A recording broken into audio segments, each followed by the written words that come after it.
Hello students, in this video we will continue further with basic mathematical tools, that is हम लोग coordinate geometry आगे continue करेंगे. In the previous lecture we had looked at straight lines, right? How to find out the equation of a straight line. फिर बहुत सारे aspects हम लोगों ने देखे थे.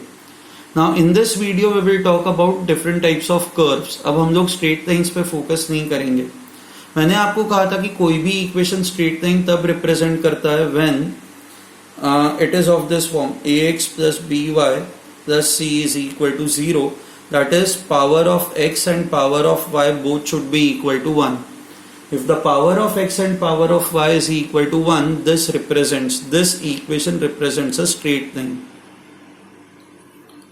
Okay, but मान लो कि x एंड y में से किसी एक की भी वैल्यू 1 नहीं है, मतलब इट इज समथिंग एल्स. तो ऐसे केस में क्या होता है, ऐसे केस में आपका जो इक्वेशन होता है that equation does not represent a straight line. So if you have something of this type ax raised to 1 plus by raised to, let me write it as n plus c is equal to 0, यहाँ पे n is not equal to 1. तो ऐसे case में this does not represent a straight line, not a straight line. Okay, so it represents a curve. ये जो है ये curve represent करता है. Now ये जो curve है, अब it could be of any shape. Now curve कौन कौन से curves होते हैं? So जैसे ये एक circle एक curve हुआ, ellipse एक curve हुआ, parabola एक curve हुआ, फिर hyperbola एक curve हुआ, या काफी सारे curves they have got a different type of a shape. Okay, तो ये सारे कर्व्स होता है एंड ये सारे कर्व्स जो होता है इनका जो इक्वेशन होता है, अच्छा कोई भी इक्वेशन कौन सा कर्व रिप्रेजेंट करेगा will depend upon a equation. जैसे for example when you have a circle, okay, तो सर्कल का जो इक्वेशन होता है, सर्कल का इक्वेशन इस तरह से होता है x minus a square plus y minus b square is equal to let's say c square. अगर जब आपको इस तरह से इक्वेशन आ रहा है तो it means this equation represents a circle.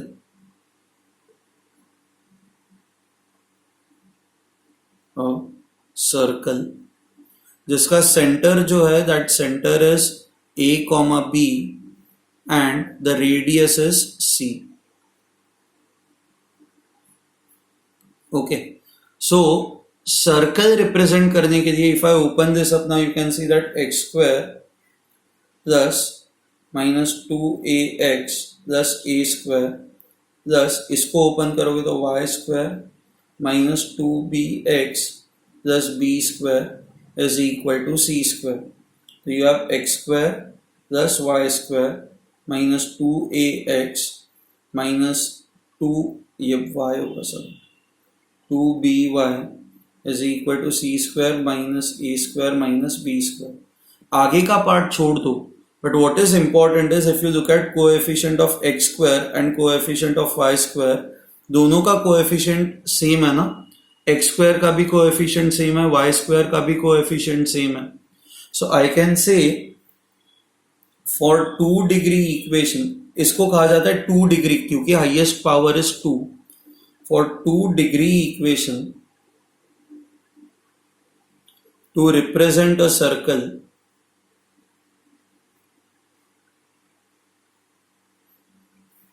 for 2 degree equation to represent a circle, it is important that the condition is coefficient of x square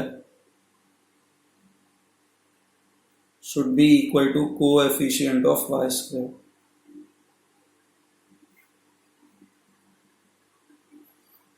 ठीक है, and finally the term that you get, ये जो,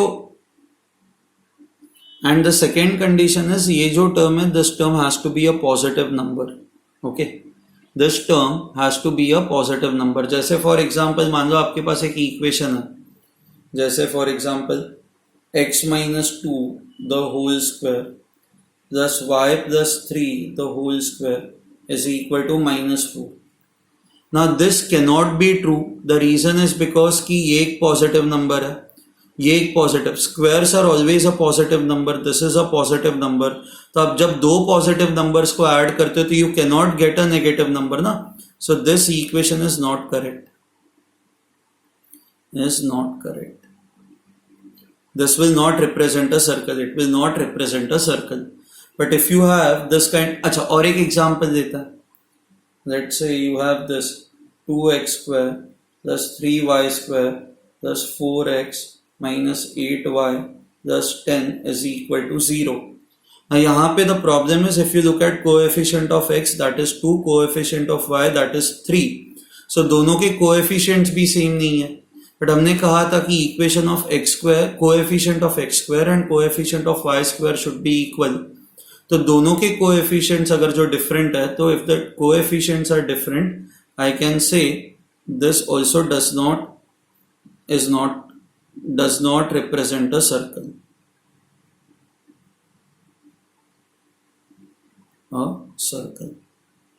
ठीक है। अब ना मैं आपको कुछ जनरल इक्वेशंस दे देता हूं, वो इक्वेशंस आप बस आपको याद रखना है। If you have ellipse, ellipse का जनरल इक्वेशन ये होता है x square by a square plus y square by b square is equal to 1। Okay, this is the general equation of ellipse. आप कई बार इसको इक्वेशन को ऐसे भी लिख सकते हो, x minus h the whole square by a square plus y minus k the whole square by b square is equal to 1. Now if you just multiply this, आप क्रॉस मल्टीप्लाई करके इसको solve करोगे तो ये देखो b square by x square plus a square by y square upon a square b square हो जाएगा। आप ये साइड पे मल्टीप्लाई करोगे तो you'll get it this.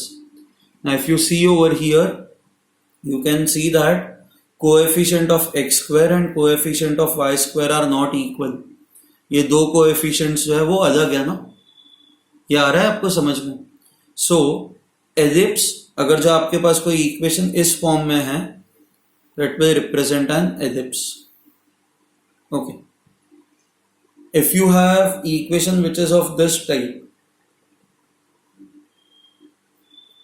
X square by a square minus y square by b square is equal to 1, that is x minus h the whole square by a square plus y minus k the whole square by b square equal to 1. h and k are any constants, huh?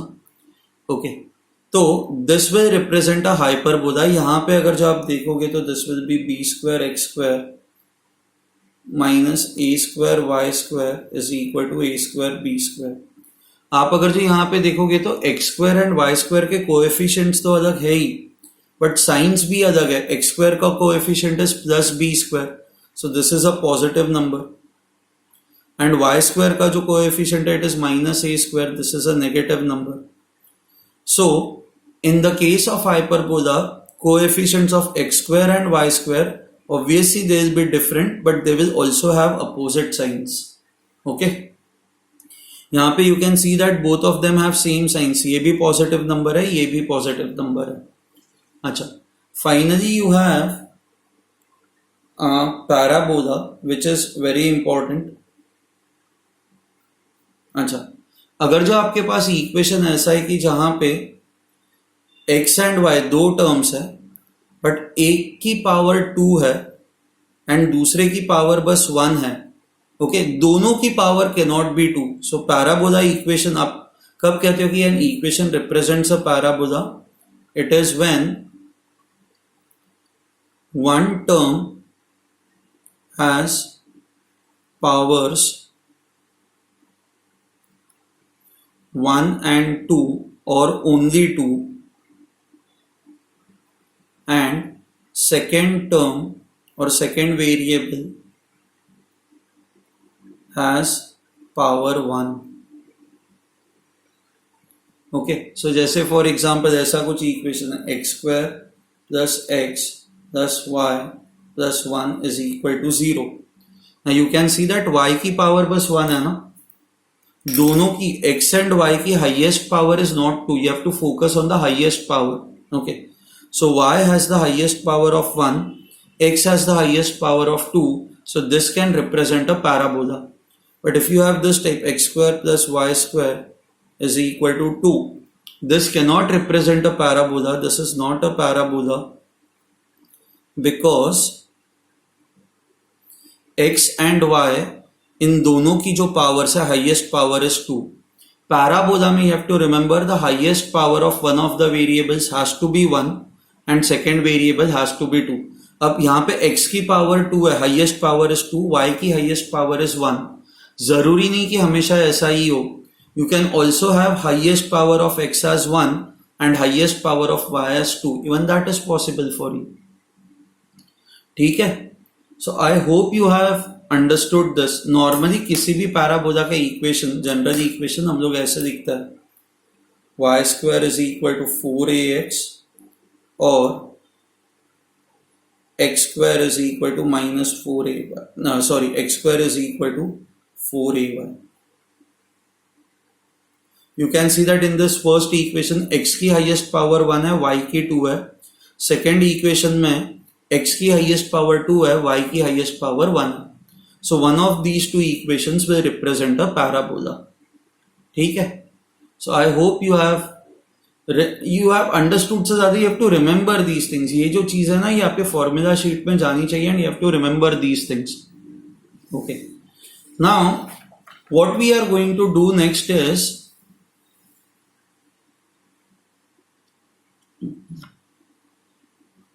we are going to focus on the slope of the curve. That is very, very important.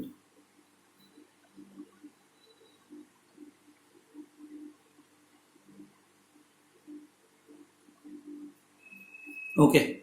Now when I say slope of the curve क्या होता है? Let's say you have a curve which is of this type. Now obviously it is not a straight line. So if it is not a straight line, आप इसका slope कैसे निकालोगे? आप ऐसा नहीं कर सकते कि यहाँ पे एक पॉइंट कंसिडर किया, यहाँ पे एक पॉइंट कंसिडर किया. सी दोनों जगह पे सबसे पहले तो you have to appreciate this fact that for a curve slope is different at different points.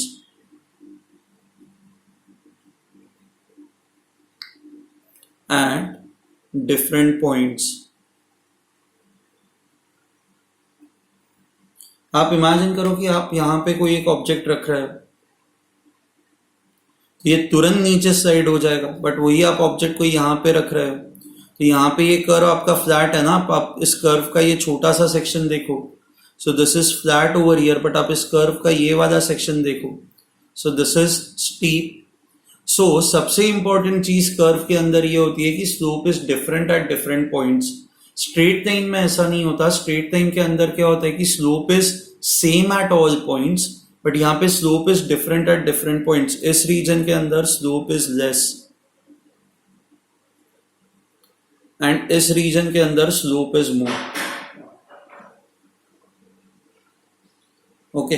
सो सबसे पहली चीज तो कर्व के लिए स्लोप की वैल्यू कांस्टेंट नहीं होती. Slope is different at different points. So therefore dy by dx, या फिर जिसको हम लोग स्लोप को m कहते हैं, is different at different points. Value of derivative is different at different points. Different points. आपको ये याद रखना है कि स्लोप फाइंड आउट करने का तरीका ये एक ही होता है, dy by dx, derivative find out करना है. ओके. सो अगर जो आपको अब स्लोप फाइंड आउट करना है तो आप एक पॉइंट यहां पे दिया और एक पॉइंट यहां पे दिया. इसके कोऑर्डिनेट्स है लेट्स से x1, y1, इसके कोऑर्डिनेट्स है x2, y2. तो आप y2 minus y1 upon x2 minus x1 नहीं कर सकते. द रीजन इज बिकॉज कि एक पॉइंट आपने ऐसे रीजन में दिया हुआ है जहां पे स्लोप कुछ और है, दूसरा पॉइंट आपने ऐसे रीजन में दिया हुआ है जहां पे स्लोप कुछ और है. So if the slopes are different at different points, अगर जो दो अलग पॉइंट्स पे आपके स्लोप्स जो है वो डिफरेंट है, तो इस केस में you can not use this formula y2 minus y1 upon x2 minus x1. This can not be used. आपको ऐसे दो पॉइंट्स चूज करने हैं कि जहां पे आपका स्लोप सेम हो या सिमिलर ही हो. तो आप ये कैसे कर सकते हो? जो आपको इस रीजन में स्लोप निकालना है तो आप एक पॉइंट यहां पे दोगे और दूसरा पॉइंट आप यहां पे दोगे, ताकि इस रीजन में जो आपका स्लोप है सी आप यहाँ से कोई एक पॉइंट नहीं दे सकते, क्योंकि यहाँ पे जो पॉइंट होगा, यहाँ पे आप इस रीजन में स्लोप देखो ना, it is different from the slope that is over here. तो आपको जिस रीजन में स्लोप फाइंड आउट करना है, आप उसी रीजन में पास पास में दो पॉइंट्स लोगे, आप इन दो पॉइंट्स को ज्वाइन कर दोगे। So if you join the two points, आपको ऐसी एक लाइन मिलेगी। This line is called as a tangent. Now tangent will not touch both the points. It will touch this curve at only single point. Tangent, it touches the curve only at single point. अब आप इस tangent पे दो points लोगे जो इस curve के बहुत पास पास में, you'll take 2 points. Okay, so let's say ये ऐसे दो पॉइंट्स आपने दिए. So this is x1, this is y1, x1, this is x2, this is y1, this is y2. अब अगर जो आपको इस लाइन का, सी tangent is a line ना, this curve is not a line, but ये जो tangent है, tangent is a line. तो इस tangent का अगर जो आपको slope निकालना है, तो how will you find out the slope of this tangent? Because it is a line के लिए आप ये फॉर्मूला यूज कर सकते हो, slope is equal to y2 minus y1 upon x2 minus x1. But y2 and y1 के बीच का डिफरेंस बहुत छोटा है, तो I can write it as dy. And x2 and x1 के बीच का डिफरेंस बहुत छोटा है, so that can be written as dx. So you have to remember this. If for a curve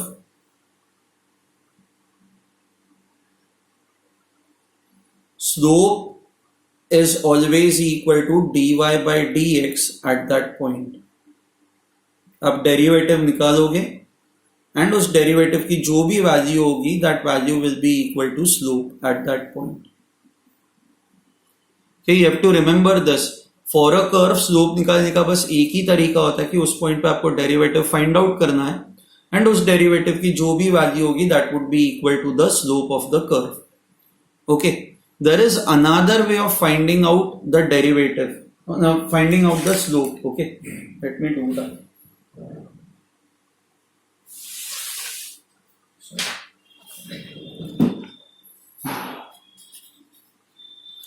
So let's say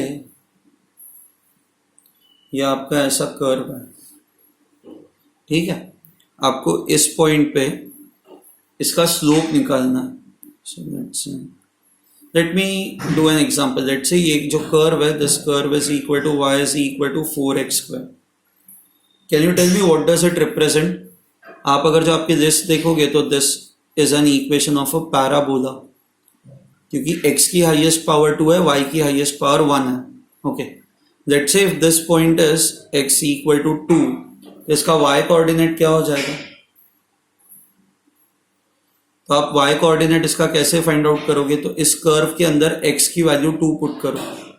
so at x equal to 2,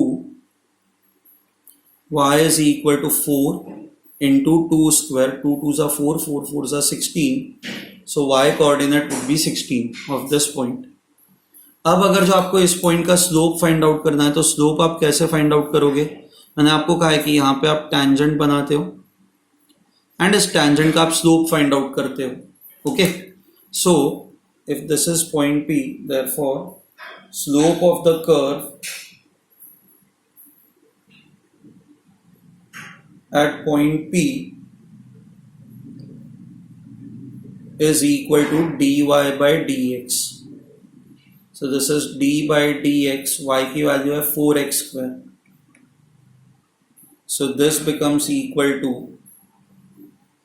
अब आप कैसे derivative निकालोगे? क्योंकि y is 4x square ना, अब 4 आप बाहर निकालोगे तो मिलेगा d by dx of x square. So this is equal to 4. x square का डेरिवेटिव आपको पता ही है कैसे निकालना है, 2x. So this becomes equal to 8x. अब आपको, so you can see that slope of the curve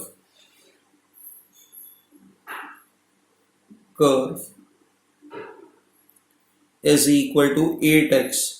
So you can see that ये जो slope है, it depends on x ना. आप जैसे जैसे अलग अलग पॉइंट्स लोगे, ये वाला पॉइंट लोगे तो x कोऑर्डिनेट चेंज होगा, आप यहाँ पे एक पॉइंट लेते हो, यहाँ पे स्लोप निकालना है तो x कोऑर्डिनेट चेंज होता जाएगा. So I can say that the slope of the curve depends on x coordinate.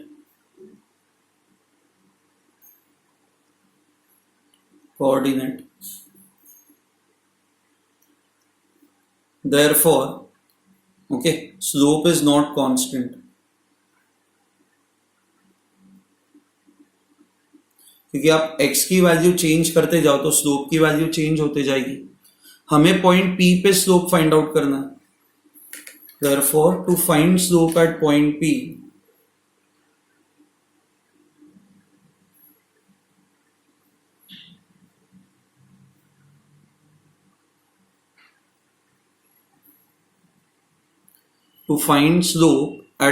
P, I'll put the value of x as 2. x is equal to 2. तो आपका स्लोप कितना आएगा? Slope of the curve is 8x. तो आप x की value 2 put करो तो this is equal to 16. तो यहाँ पे जो कर्व, यहाँ पे जो इस पॉइंट पे the slope near this point, यहाँ पे इस कर्व का जो स्लोप है, that slope value of that slope is 16. ठीक है. So I hope you have understood this. ये जो चीज है ये आपको समझ में आई है. ओके. इसके बाद okay, there is one more way of finding out the slope. ठीक है. अब स्लोप कैसे फाइंड आउट करोगे? और एक तरीका यह है कि आप ना एक काम करो, इस लाइन को यहां तक x एक्सिस तक एक्सटेंड करो. Now this is the positive direction of x axis. ये x एक्सिस का पॉजिटिव डायरेक्शन है. एंड ये आपकी जो लाइन है, तो ये जो टैंजेंट है, इस पॉइंट पे जो आपने टैंजेंट बनाई है, this is tangent. Okay. So ये जो टैंजेंट है एंड ये जो positive direction of x axis है, इनके बीच का ये जो एंगल है, let me call this angle as angle theta. तो स्लोप जो हम लोगों ने निकाला हुआ है ना, slope is equal to 16. Okay. There is another way of finding out the slope. Slope is also equal to tan theta. You have to remember this. Slope is equal to tan theta. अब point P पे आपको अगर जो slope निकालना है तो आप point P पे टैंजेंट बनाओगे एंड फिर देखोगे यहाँ पे एंगल क्या क्रिएट हो रहा है. अब जरूरी नहीं कि हर जगह पे एंगल सेम हो, angles would be different. Let's say आपको अगर जो इस पॉइंट पे स्लोप फाइंड आउट करना है, इस पॉइंट पे स्लोप फाइंड आउट करने के लिए आप क्या करोगे? You will make a tangent at this point. यहाँ पे टैंजेंट बनाओगे तो it should only touch eight one point. ये जो टैंजेंट है, ये टैंजेंट ऐसी होगी. So if this is your point Q, ये जो टैंजेंट है, this is positive direction of x axis. तो यहाँ पे मान लो ये एंगल क्रिएट हो रहा है, that is alpha. So I can से slope at this point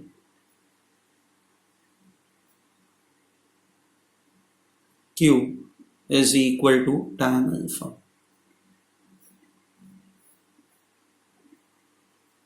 Slope at point Q is equal to tan alpha. Okay.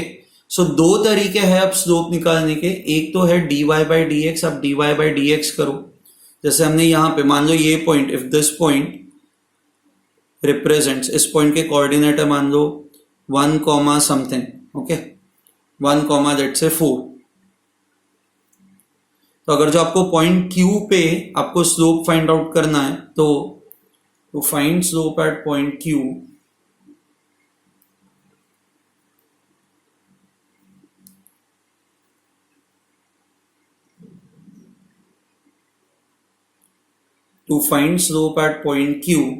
Okay, what I do is, हमें पता है स्लोप की वैल्यू जो है दैट इज 8x. ओके. तो अब eight point Q के कोऑर्डिनेट्स क्या है? x इज इक्वल टू 1 ना. पॉइंट Q के कोऑर्डिनेट्स हमने 1,4 दिए हुए हैं. सो x की वैल्यू आपको 1 पुट करनी है. So if you put x as 1, so it is 8 into 1, this is equal to 8. तो आपको समझ में आ रहा है, अलग अलग पॉइंट्स पे स्लोप चेंज होता जाएगा. स्लोप चेंज होता जाएगा तो ऑब्वियसली यहाँ पे जो एंगल्स है वो एंगल्स चेंज होते जाएंगे. अब if you look at this tangent and if you look at this tangent, कौन सी टेंजेंट ज्यादा स्टीप है? Obviously this is steep. Tangent अगर जो इस लाइन को आप देखोगे तो this is more steep and ये जो है दिस इज रिलेटिवली फ्लैट. समझ में आ रहा है आपको? तो ये लाइन ज्यादा स्टीप है, ये लाइन जो है that is flat. Okay, so what we can do understand from this is because this is steep तो इस लाइन का स्लोप ज्यादा होना चाहिए. तो देखो ना, आ ही रहा है ना 16 एंड ये लाइन जो फ्लैट है इसका स्लोप कम होना चाहिए. तो ये देखो स्लोप आ रहा है आपको 8. ये आपको आया समझ में? I hope you have understood this. Okay, अच्छा, if you want to find out slope at x equal to 0 what would happen?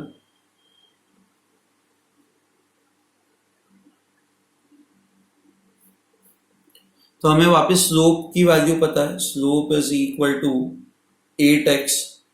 Okay, 8x कहां से आया? 8x हम लोगों ने इस कर्व का डेरिवेटिव दिया dy बाई dx, वहां से हमें ये 8x आ रहा है. ओके, आप कर्व चेंज करोगे तो स्लोप भी चेंज हो जाएगा. So slope is equal to 8x, so 8 into 0 that is 0. Slope 0 कब होता है? यस, आप लोगों ने पढ़ा हुआ है कि अगर जो line is parallel to x axis then your slope is 0. तो एट x इक्वल टू 0, ये आपका at x equal to 0, your slope is 0. Your slope is 0, it means the curve is parallel to x axis. तो आपकी जो curve होगी ना वो ऐसी कुछ होगी,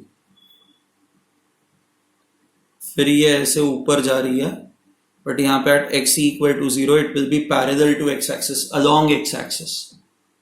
ठीक है, आप यहाँ पे tangent बनाओगे तो tangent भी आपको ऐसी ही मिलेगी, parallel to x axis.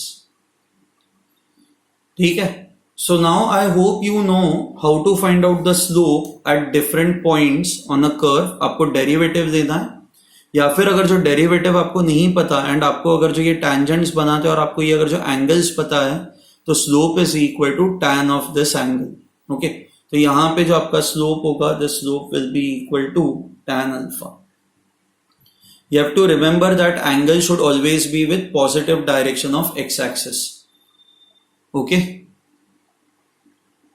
Fine. So what I'll do now is I'll stop this video over here. हम लोगों ने दो वीडियोस में स्ट्रेट लाइन की कुछ प्रॉपर्टीज देखी है, कर्व की कुछ प्रॉपर्टीज देखी है.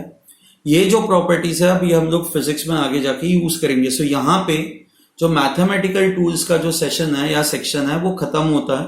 Okay, we have covered lots of mathematical tools. You can please these are very important.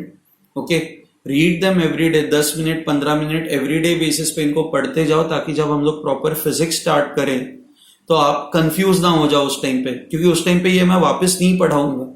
Okay, ठीक है, चलो बाय एवरीवन. Okay, fine.